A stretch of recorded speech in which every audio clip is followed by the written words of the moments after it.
Hello, welcome back to the reading of the poem of the Man God, written by Maria Valtorta, Volume 3, Chapter 364, Part 2, at Gethsemane and Bethany. They go and find him behind a hawthorn bush. "Were you gathering flowers for me, my dear son?" asks Mary, going towards him and embracing him. "No, but I was longing for you," says Margiam, with his face still wet with tears. "And I have come. Let us go now, because today you are going to Bethany with my Jesus, and you must be dressed properly." Margiam's face shines with joy, as he has already overcome his embarrassment, and he says, "Just he and I?" And Simon Zealot. Margiam, who is still a boy, leaps for joy and runs out of his hiding place and falls on Jesus' chest. He is excited. But Jesus smiles and encourages him, saying, "Go and see whether your father has arrived." And while Margiam runs away, Jesus remarks, "He is still a child, although so sensible in thought. It is a real crime to upset his heart. But I will take the necessary action." And he walks towards the house with Mary. Before they arrive there, they see Margiam running back towards them. "Master, Master, Master, Mother, there are some people, some of those who are in the temple, the proselytes. There is a woman who wants to see you, Mother. She says that she met you in Bethlehem. Her name is Naomi." "I met so many women then, but let us go." They arrive at the little opening where the house is. A group of people are waiting for Jesus, and as soon as they see him, they prostrate themselves. But a woman stands up at once and runs towards Mary, throwing herself at her feet and calling her by her name. "Who are you? I do not remember you. Stand up." The woman stands up and is about to speak when the apostles arrive, panting. "Lord, why did you do that? We have been running about Jerusalem like crazy people. We thought that you had gone to Joanna's or to Annaleas. Why did you not remain with us?" they ask rather confusedly. "Since we are now all together, there is no sense in explaining why. Let this woman speak in peace." They all gather round her to listen to her. "You do not remember me, O Mary of Bethlehem, but for 31 years I have remembered your name and your face as the symbols of mercy. I had come from far too, from Perga, because of the edict, and I was pregnant. But I was hoping to get back home in time. My husband was taken ill on the way, and he languished and died in Bethlehem.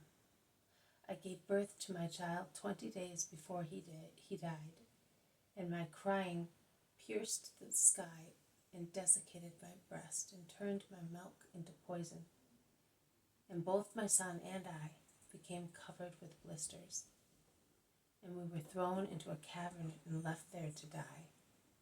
Well, you were the only one who came cautiously now and again for a full month, and you brought us food and treated our sores, weeping with me and suckling my child, who owes his life to you.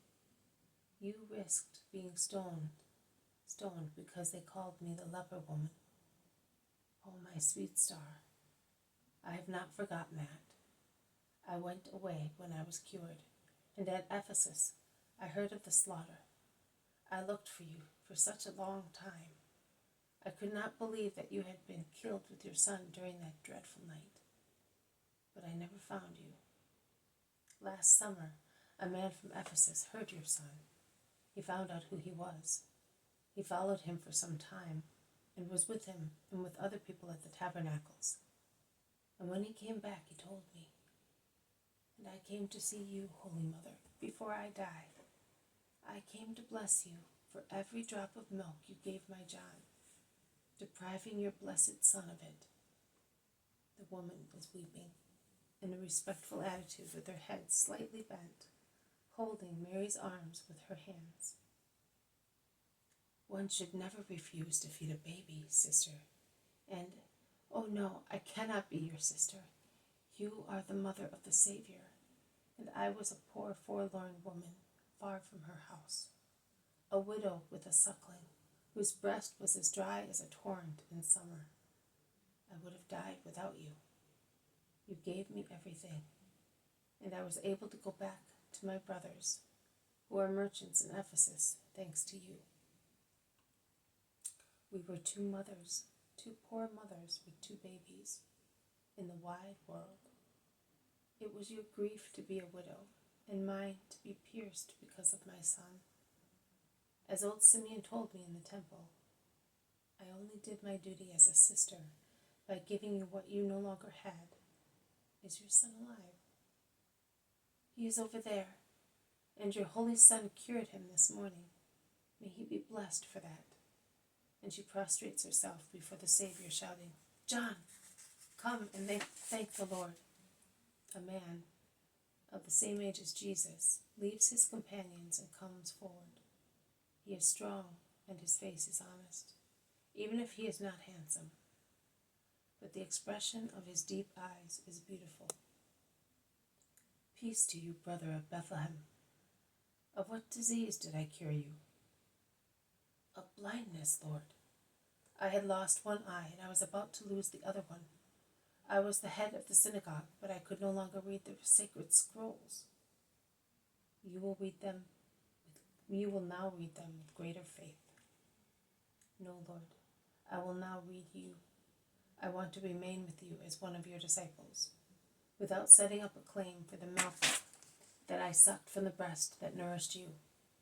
The days of 1 month are nothing and cannot create any tie, but the mercy of your mother in the past and yours this morning are everything.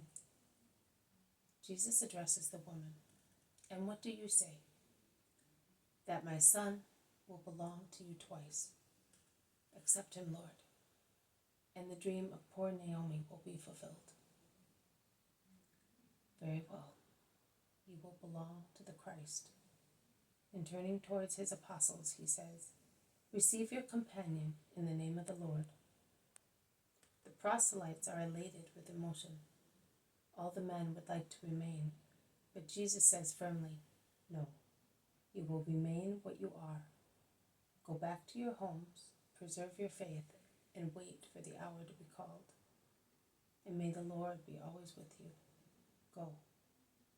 Shall we find you here again? They ask. No, like birds that fly from branch to branch, I move round without resting. You will not find me here. I have no itinerary and no dwelling place. But if it is just, we shall meet again, and you will hear me. Go, let the woman stay with the new disciple. And he enters the house, followed by the women and the apostles, who are deeply moved. Let the woman stay with the new disciple. And he enters the house, followed by the women and the apostles, who are deeply moved, and comment on the episode, which they ignored so far, and on Mary's sublime charity.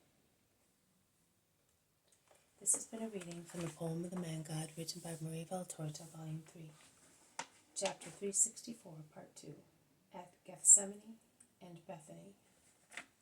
Thank you for listening. I will see you tomorrow. May God bless you, and may peace be with you.